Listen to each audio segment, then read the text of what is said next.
Notion de gravitation. Une enclume est en déplacement dans l'espace. Un astéroïde passe près de l'enclume, entre l'enclume et la Terre. Cela modifie-t-il la trajectoire de l'enclume? Représenter les interactions enclume-astéroïde et astéroïde-Terre. Que risque-t-il de se passer si l'astéroïde passe très près de la Terre? Un astéroïde passe donc près de l'enclume. On a donc ici notre enclume, ici la Terre, et entre l'enclume et la Terre, un astéroïde va passer. Cela modifie-t-il la trajectoire de l'enclume?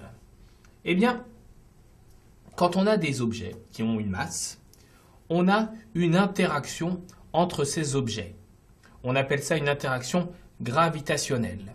Donc, quand l'astéroïde va passer près de l'enclume, il va y avoir une attraction mutuelle entre l'astéroïde et l'enclume.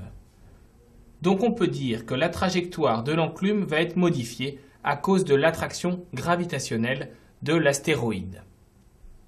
L'enclume va être attirée vers l'astéroïde et cela va donc modifier sa trajectoire. Représenter les interactions enclume-astéroïde et astéroïde-Terre. Alors, on a une enclume, toujours, on a la Terre, mais il nous manque notre astéroïde pour représenter les interactions. Hop, le voilà.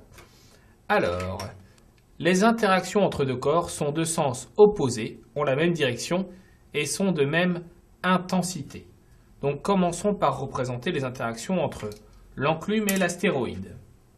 Donc, on peut représenter l'interaction de l'astéroïde sur l'enclume par une flèche comme ceci, qui va de l'enclume vers l'astéroïde. L'enclume est attirée par l'astéroïde. Et, comme on l'a vu ici, les interactions sont de sens opposés, ont même direction et sont de même intensité. Donc, on peut dire que l'astéroïde est attiré par l'enclume et on peut le représenter par une flèche. Donc, l'enclume est attirée par l'astéroïde et l'astéroïde est attiré par l'enclume et l'intensité des deux interactions est la même. Passons maintenant à l'interaction astéroïde-Terre. Eh bien, l'astéroïde est attiré par la Terre. Donc, on peut représenter ça par une flèche qui part de l'astéroïde et qui va vers la Terre. Et la Terre, en retour, est attirée par l'astéroïde. On peut représenter ça par une flèche de même direction, c'est-à-dire portée par la même droite, et de sens opposé, et de même longueur.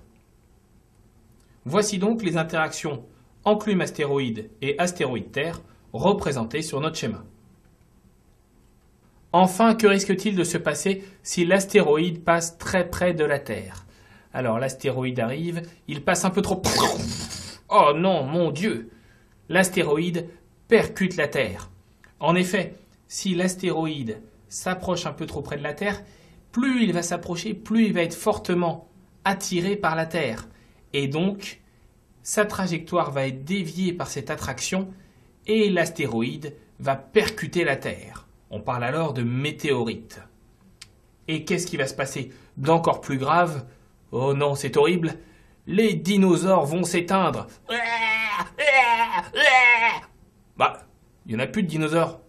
C'est pas très grave alors. Bon, alors ce qui est vraiment grave, c'est en tout cas que l'astéroïde risque de percuter la Terre. Et on parle alors de météorite.